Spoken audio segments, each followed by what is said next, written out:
I'm delighted to be with you here again. It's Mensah Oteh. I hope you're well. Let me talk to you about the importance of consistency in what you do. There is a there is a saying that what you do daily decides who you become permanently, and I believe that to be very true. If you were to observe any of the great athletes, any of the great sportsmen, any of the great entrepreneurs, leaders, anyone you could think of that have made a difference and has contributed towards making all of us individually better people, something strikes you. You come to the understanding and the realization is that they have a lifestyle. They have a lifestyle that is fashioned and that has been formed based on daily habits, a routine, and rituals. And that the life that we see them live is simply a reflection of their consistent discipline over a long period of time. The difference between those who are successful and those who are not lies in what each party would do every day. You see, successful people do daily what the rest of the world chooses to do occasionally. And the key to life and you achieving your dreams and your goals is to remember that it's not about trying to do one large extraordinary thing on a nice Sunday afternoon.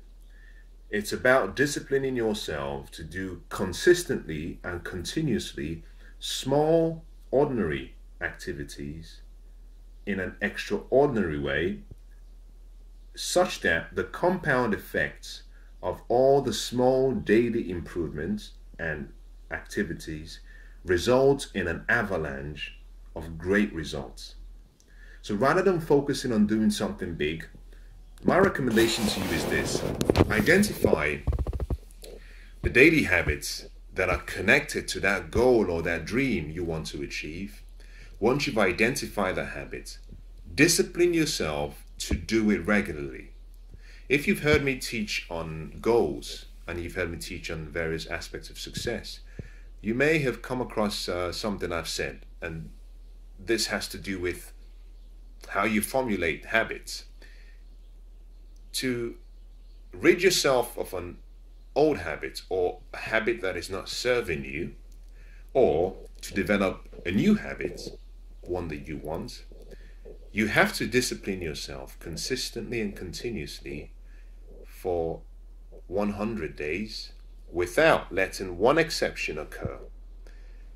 By doing that, what happens is that you then almost etch and form that habit and have it almost tattooed in your subconscious mind that it's almost impossible for you to break it except you apply the same level of effort to displace it. And so what you do daily is shaping, it's forming. You may not be aware of it, but I want to encourage you to just take a look. Sit down perhaps at the end of the day and ask yourself, what have I done today? And just do a track. Track what you're doing every single day for a period of a week. Because if I were to sit down with you and you were to give me the honor of spending some quality time with you, and you allowed me to see how you were using your time and how you spent your money, how you invested your energy, where you put in your efforts, it would be easy for me or anyone to be able to predict with some level of accuracy that if nothing changed in your life and you continued the same disciplines that you've applied in your life over the last 5 years, if you continue that, it would be logical to assume that the next 5 years of your life will be no different than the last 5, except something changes. You see, what we do daily is so important. It might sound almost insignificant, but it's so important. Over the course of my life, I've realized that the best way to achieve any goal or achieve any dream is first of all to decide what you want. Write it down. Once you have it in writing, walk from the end backwards. Begin with the end in mind and walk back towards where you find yourself. As you break the goals down from perhaps it's a 20-year goal to a 10-year goal to a 5-year goal to a 1-year goal to a 1-month goal, you get to the point where you get to what you have to do every day. That is what you should focus on. Now, to achieve the end goal, you have to achieve the daily goal. The daily goal will lead you to achieving the monthly goal.